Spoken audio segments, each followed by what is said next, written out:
안녕하십니까? 김환입니다. 이번 시간에는 2022학년도 수시 전형의 대학 자기소개서에 대해서 알아보겠습니다. 대학 자기소개서 같은 경우 올해부터 문항수가 축소되고 글자 수가 축소됐죠.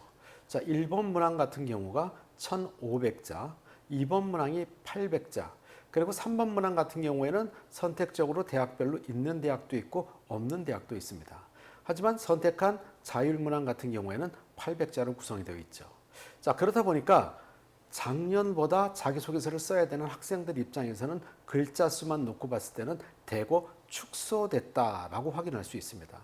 하지만 평가하는 부분에 있어서의 방향성이 약간 바뀌었고, 그 다음에 학생들이 글자 수가 제한되어 있는 것에 대해서 자기의 활동 내용들이나 경험들을 충분히 표현하기에는 글자 수가 다소 부족할 수도 있습니다.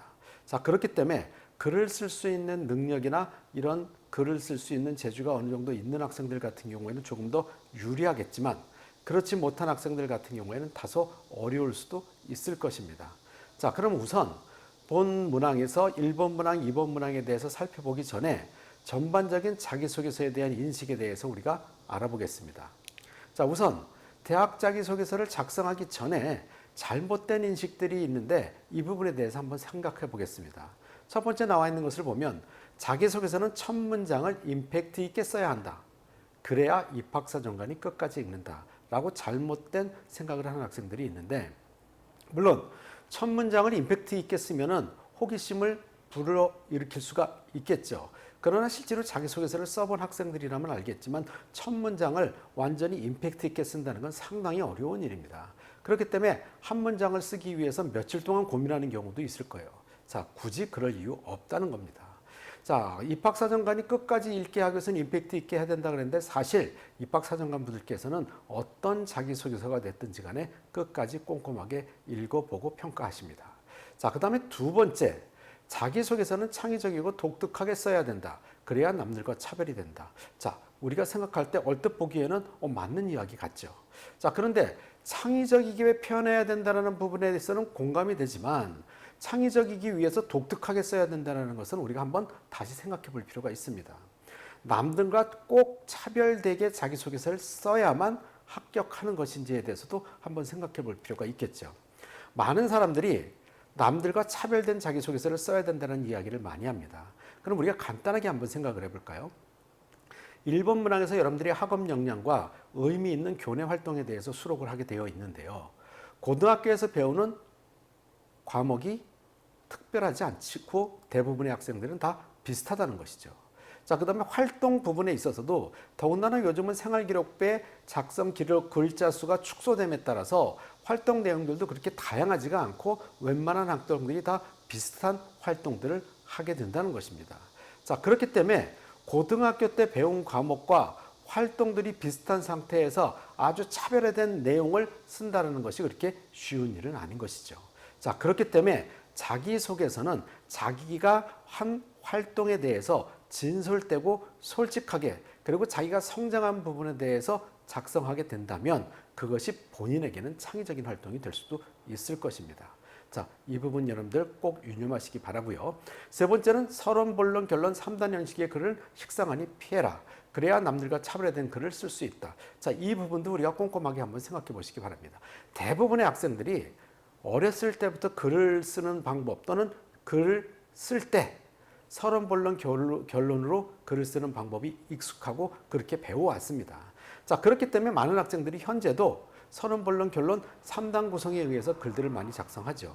물론 별도의 글을 작성하는 것을 배웠다거나 논술을 지도받는 학생들 같은 경우에는 좀 다를 수 있죠. 이런 학생들 같은 경우에 이 3단 형식보다는 기승전결 이 4단 구성으로 작성하는 경우들도 있죠. 자, 이 부분은 크게 중요하지 않다라는 이야기입니다.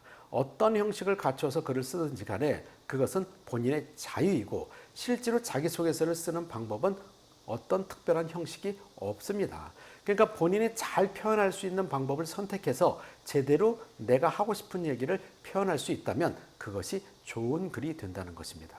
자, 이렇게 세 가지의 잘못된 인식에 대해서 우리가 확인을 해봤고요. 자, 그 다음에 또 세 가지에 대해서 한번 확인해 볼 게 있는데요. 자기소개서는 생활기록부를 기반으로 하여 작성해야 된다. 당연한 얘기죠. 자기소개서 같은 경우는 당연히 생활기록부를 기반으로 해야지 생활기록부에 기록되지 않는 부분에 되어 있지 않은 부분에 대해서 자신이 쓰게 된다면 꾸며서 작성했다라고 오해를 받을 수도 있습니다. 자, 두 번째, 문항별 발문에 충실하게 작성해야 된다. 이 발문에 충실해야 된다는 거에 대해서 학생들이 소홀하는 경우들이 많이 있습니다.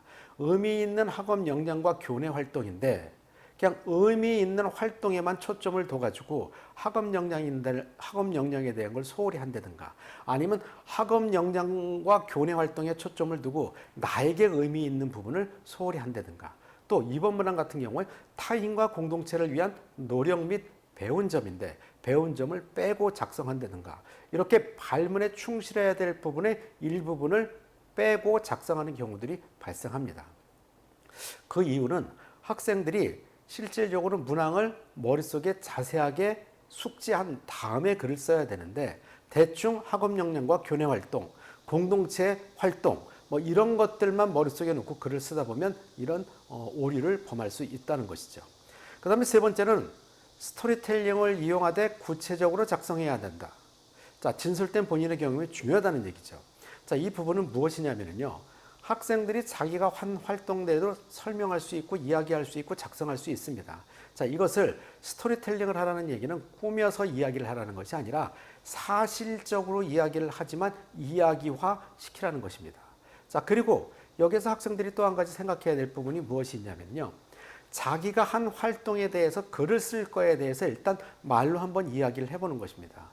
만약에 스스로 자기가 말로 이야기를 할 수 없다면 아직 자기소개서를 작성할 준비가 안 되어 있다고 판단됩니다. 그래서 그 부분에 대해서도 여러분들이 한번 말로 먼저 이야기해보고 작성하는 단계로 가는 것이 좋을 것 같습니다.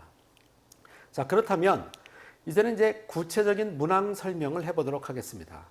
새로 바뀐 자기소개서 1번 문항은 고등학교 재학기간 중 자신의 진로와 관련하여 어떤 노력을 해왔는지 본인에게 의미 있는 학습 경험과 교내 활동 중심으로 기술해 주시기 바랍니다. 자, 그러면 의미 있는 활동에 초점을 두고 학습 경험과 교내 활동으로 나누어지게 되겠죠. 자, 우선 학습 경험에 대해서 우리가 한번 생각해 본다면 과거의 1번 문항이 해당되는 부분인데요. 나의 학업을 위해서 어떤 노력을 했는지 또 나는 학업과 관련된 어떤 경험을 했는지 또 나는 이러한 학업을 통해서 무엇을 배우고 느꼈는지 이런 것들을 먼저 한번 생각해 보시기 바랍니다. 자, 그리고 작성할 때 어디에 초점을 두고 작성하면 도움이 되냐 하면 자기주도 학습 능력, 학업 발전성, 학업 역량, 지적 호기심, 왕성한 탐구력 이런 것들이 내용에 포함이 된다면 훨씬 더 좋은 글이 될 것입니다. 자, 그 다음에 의미 있는 교내 활동 같은 경우에는 과거의 2번 문항에 해당되겠죠. 그때는 세 문항을 2번 문항에서 3개 이내의 활동이라고 했는데 자, 2번 같은 경우에는 1개 내지 2개를 적는 것이 좋을 것 같습니다. 기본적으로는 하나의 활동을 적는 것이 원만하게 글을 작성할 수도 있겠지만 내가 보여주고 싶은 활동이 2개가 있다면 글을 쓸 수 있는 능력이 어느 정도 되는 학생들이라고 한다면 2개의 소재로 작성하는 것도 좋을 것입니다. 자, 그렇다면 이 교내 활동은 어떤 활동을 적는 것이 좋으냐면 본인이 지원한 대학 학과와 관련된 비교과 활동 또 그것과 연관된 활동들을 찾아서 기록하되 그것이 대학 입학 후에 학문을 위한 기본 소양까지도 연결이 될 수 있는 그런 자세로 작성하는 것이 좋다는 이야기입니다. 자, 그 다음에 그럼 소재를 선정하는 방식은 어떻게 하는 것이 좋을까요? 자, 물론 전공 적합성이라는 것을 우리는 고려해야 됩니다. 예를 들면은 국제학과라든가 글로벌학과라든가 영문학과라든가 이런 학생들이 학업에 대한 경험을 쓴다면 영어와 관련된 활동을 쓰는 것이 좋겠죠. 자, 그 다음에 이과 학생들 같은 경우에는 수학이나 과학에 관련된 학습 경험을 쓰는 게 좋을 것입니다. 자, 물론 교내 활동 같은 경우에도 본인이 한 활동 중에서 어떤 활동이 자기와 적합한 것인지 대부분의 학생들은 동아리 활동에서 또는 진로 활동에서 또는 세부능력 특기사항의 특정 과목에서 자기 진로와 연관된 활동들을 찾아서 쓰곤 합니다. 자, 이 부분이 기본적인 방향이라고 생각하시면 되겠죠. 자, 그 다음에 2번 문항 같은 경우에는 고등학교 재학기간 중 타인과 공동체를 위한 노력한 경험과 이를 통해 배운 점을 기술해 주시기 바랍니다. 800자 이내로 쓰게 되니까 자, 이 부분에서는 과거에 3번 문항 같은 경우에 나눔, 배려, 협력, 갈등 관리에 대해서 쓴 것이지만 이 부분이 800자로 줄어들면서 좀 더 소재가 확대됐다라고 생각할 수 있습니다. 자, 여기서 중요한 것은 타인과 공동체를 위한 노력한 경험입니다. 자, 극복 사례기라고 학생들이 작성하는 경우들도 많이 있는데 그보다는 노력한 경험, 물론 극복 사례도 노력한 경험에 포함될 수는 있겠죠. 자, 그렇다면 이 부분에서 여러분들이 초점을 둬야 될 이야기는 뭐냐면 지원학과와 관련된 공동체 활동에서 이타성을 보여줄 수 있는 경험. 다시 말하면 이번 문항에서는 개인의 품성을 평가할 수 있는 부분이고 품성과 또는 사회성을 통해서 학생이 이 우리 학과에 적합한지를 판단하겠다는 것입니다. 자, 여기 역시 글을 쓸 때 스토리텔링 기법을 통해서 표현한다면 훨씬 더 좋은 글로 표현할 수 있게 될 것입니다. 자, 그 다음에 지원대학의 지원학과의 교육 목표와 인재상에 맞추어 작성한다는 것은 여러분들이 빠뜨릴 수 있는 요소입니다. 자, 예를 들자면은 특정 대학의 교육의 목표와 인재상은 그 대학의 홈페이지에 들어가면 다 나와 있습니다. 자, 이것도 여러분들이 한번 알고 글을 작성한다면 훨씬 도움이 될 것입니다. 역시 이번 문항의 소재 선정 같은 경우에도 자신이 지원한 학과와 연결되어 있는 동아리 활동이나 그거와 연관되어 있는 특정 과목에서의 자기가 한 활동 이런 것들을 초점을 두고 작성하는 것이 좋겠죠. 예를 들자면 의과대학이나 생명공학과를 지원한 학생들 같은 경우에는 과학 동아리에서 한 활동이라든가 아니면 생명과학 시간에 발표한 내용이라든가 아니면 과학 경시대회나 이런 데서 상을 받은 내용이라든가 자, 이런 활동들을 주로 쓰게 된다면 적합성에 부합이 될 수 있을 것입니다. 자, 그 다음에 3번 문항 같은 경우에는 괄호 안을 여러분들이 밑에 있는 내용으로 채우시면 되는데요. 무엇에 대해서 구체적으로 기술해 주십시오. 800자 이내입니다. 거기 밑에 내용을 보면요. 해당 모집 단위에 지원하게 된 동기와 준비 과정에 대해서 배운 점 또는 지원 분야의 진로 탐색을 위해 도전한 경험, 대학 입학 후 학원 및 진로 개혁, 그 다음에 전공 준비를 위한 노력한 경험 또는 자신에게 가장 큰 영향을 둔 책 2권, 자, 지원자의 우수성 등 이런 내용들로 3번 문항이 구성되어 있습니다. 이 3번 문항 같은 경우에는 특히 여러분들이 그 대학의 인재상을 잘 파악하고 그 학과에 지원했을 때 발전 가능성을 중심으로 기술해야 된다는 것입니다. 자, 그렇기 때문에 여러분들이 대학 홈페이지를 충분히 확인하고 할 필요가 있겠죠. 그러나 이때 조심해야 될 것은 모두 잘하고 모두 잘하고 모두 잘하고 하는 자기의 발전 능력을 보여주기 위해서 자기 자랑이 우선시 되는 글이 돼서는 안 된다는 것을 유념하시기 바랍니다. 자, 이렇게 전체적인 자기소개서 인식과 1, 2, 3번 문항에 대해서 간단하게 어떻게 작성해야 되는지 방향성에 대해서 살펴보았습니다.